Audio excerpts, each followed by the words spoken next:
Kali ya? Iya, betul, tur pertama kali. Dicerita dulu untuk ini konsepnya unik banget ya, Iya. dan sebagainya. Terima kasih banyak. Ini jadi tur pertama kali aku untuk album Marcus and Suspense Flash Disc. Akan ada 6 kota, Jakarta, Bali, Bandung, Yogyakarta, Malang, dan Kuala Lumpur.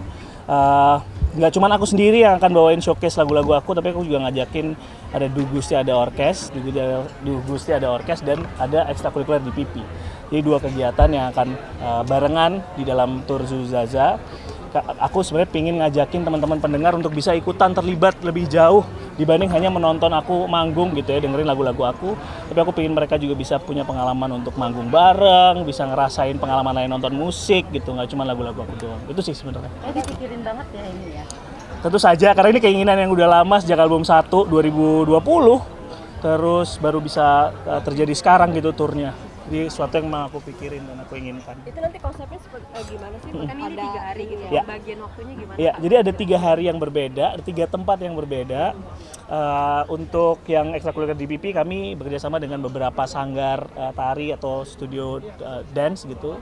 Terus di Dugusti ada orkes, kami bekerjasama dengan beberapa galeri, terus tempat-tempat publik gitu ya. Dan Marcus and Suspense Flash Disc tentu saja di gedung pertunjukan gitu. Jadi 3 tempat yang berbeda, 3 pengalaman yang berbeda, 3 hari yang berbeda. Aku sebenarnya pengen punya waktu yang lebih panjang untuk ketemu sama pendengar gitu, nggak cuman kayak abis manggung, selesai manggung turun terus nggak ketemu sama mereka. Nah, kita beneran bisa nikmati berbagai macam bentuk pertunjukan bareng-bareng. Tahu, tapi takut diprotes sama fans lu sendiri nggak sih, yang sebenarnya cuma pengen dengerin nyanyi aja gitu kan?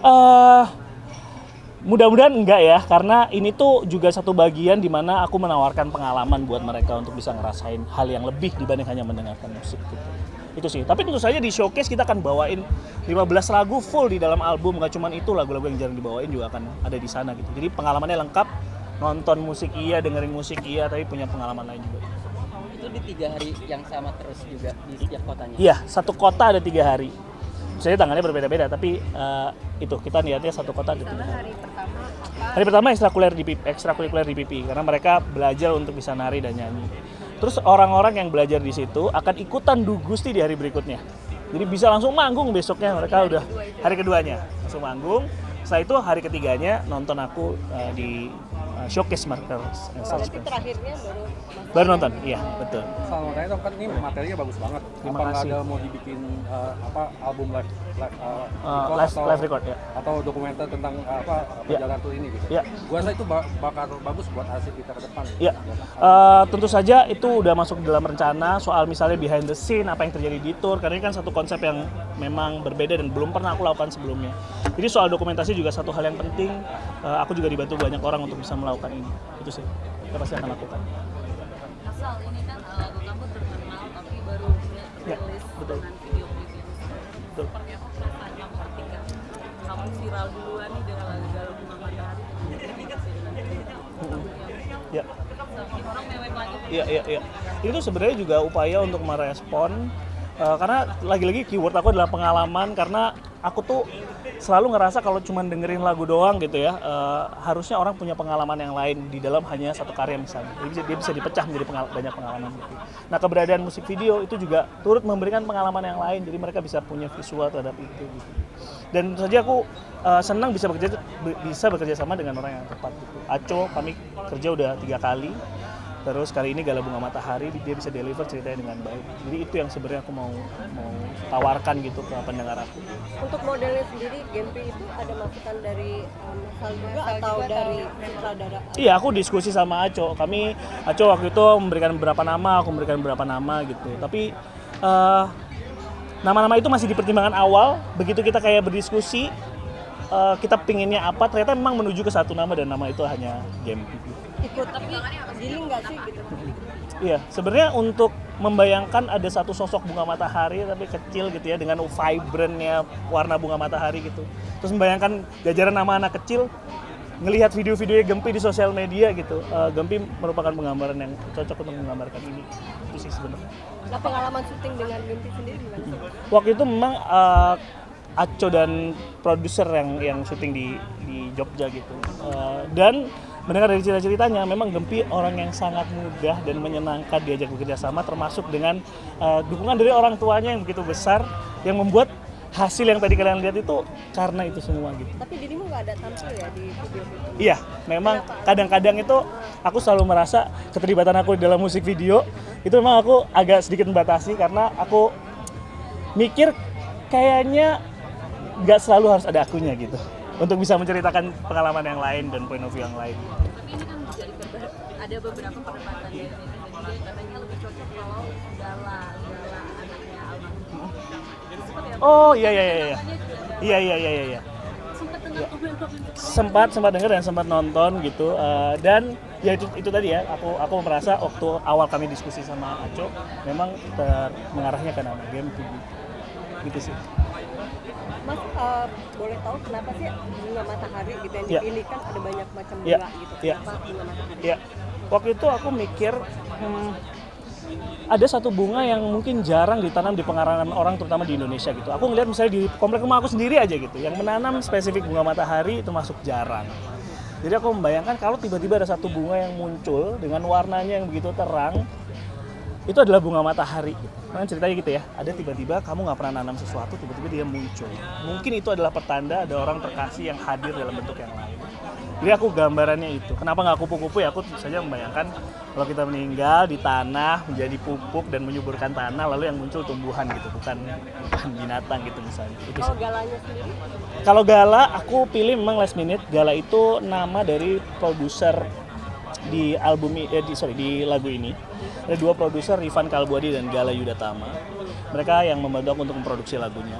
Gala memiliki kisah yang kurang lebih sama atas kepergian dan kedukaan gitu ya. Dan aku bilang sama dia untuk kisah ini, kisahmu itu juga menjadi kisah untuk orang lain juga, dan boleh nggak kalau misalkan nama kamu gitu aku sematkan di dalam judulnya.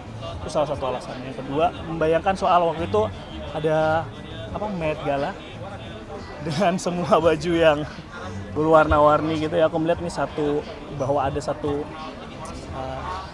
peristiwa di atas sana ketika mereka berkumpul bersama-sama dengan semua keunikannya. Kak, ini kan GP melibatkan GP juga. Nanti apakah akan melibatkan GP juga di konser kakak sendiri di Ya. Jakarta atau di mana? Wah, mari kita lihat sama-sama. Karena tentu saja jadwal Gempi juga sibuk, kita nggak pernah tahu. Tapi sangat mungkin banget aku sempat bilang sama Gempi, ayo kita ketemu terus kayak misalnya bikin lagu atau misalnya manggung bareng gitu. Karena sebelumnya Gempi juga cover lagu-lagu aku gitu. Itu yang bikin jadi pengen untuk ngajakin Gempi ikutan manggung juga. Berapa lama sih bikin lagu ini? Kalau lirik awalnya mungkinkah aku mampir hari ini itu setahun. Maksudnya udah aku temukan itu setahun lalu sebelum dirilis.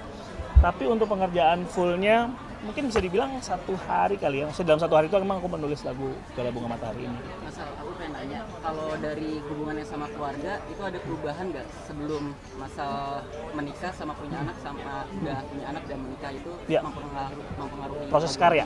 Iya. Iya tentu saja iya. Karena kan kita hidup bergerak, peristiwanya berubah, apa yang kita lihat berubah, ya tentu saja itu sangat berpengaruh gitu. Lagu-lagu di dalam Marcus and Such Flash Disk yang lagu-lagu awal Kita Usahakan Rumah Itu, mesra-mesraan yang kecil-kecilan, tentu saja terinspirasi dari keluarga terdekat ya, karena saat itu pandemi gitu kan. Apakah itu salah satu cara menyampaikan pesan juga komunikasi ke anak Masal yaitu Bara, atau emang pengen nunjukin kalau ke Bara juga ini tuh musik gitu? Barat. Iya sebenarnya karena memang apa yang aku lihat dan aku rasakan itu aku rupakan menjadi lagu. Proses aku bikin lagu itu kan kayak ngumpulin souvenir dari kejadian-kejadian gitu kira-kira. Jadi ini adalah cara aku mencatat kejadian, maka yang muncul tuh ya catatan-catatan kejadian yang ada di dalam hidup aku.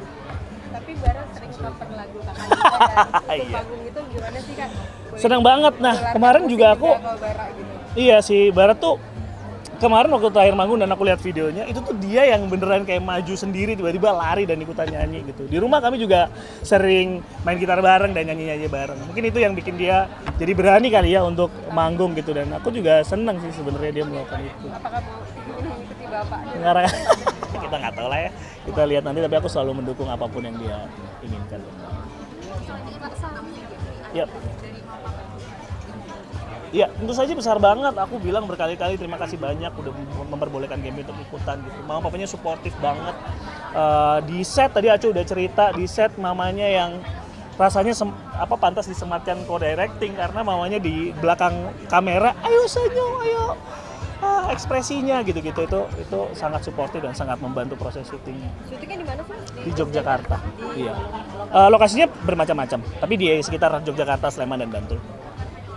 Kak Sal, ini kan lagunya sedih banget. Nah, dari Kak Sal sendiri gimana sih tekniknya untuk merilis rasa kehilangan itu? Iya.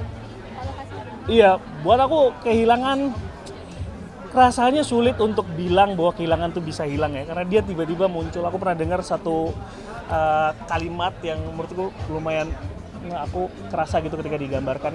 Kayak kehilangan tuh kayak naruh batu di saku gitu. Dia akan selalu ada di situ kapanpun dan dimanapun. Tapi cuma satu hal yang bisa membuat itu kita terbiasa atas batu yang ada di saku itu, yaitu waktu.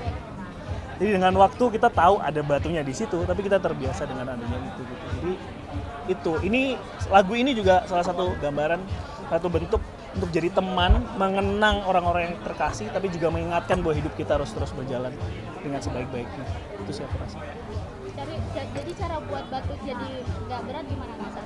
Batu dengan karena waktu dan kita punya pemahaman itu tadi, yang dua hal itu tadi aku bilang, bahwa kenangannya harus terus ada, kita mengenang kebaikan mereka, tapi kita juga percaya bahwa hidup harus terus berjalan gitu. Kadang-kadang kita berhenti di kenangannya doang, tapi kita nggak mau bergerak kemana-mana. Jadi justru kalimat di awal video klipnya adalah jalani hidup dengan sukacita, percaya kau ada di hatiku selamanya. Gue tahu lo selalu ada dalam hati gue. Gue akan jalani hidup ini dengan sebaik-baiknya. Itu juga karena lo. Itu sih aku rasa.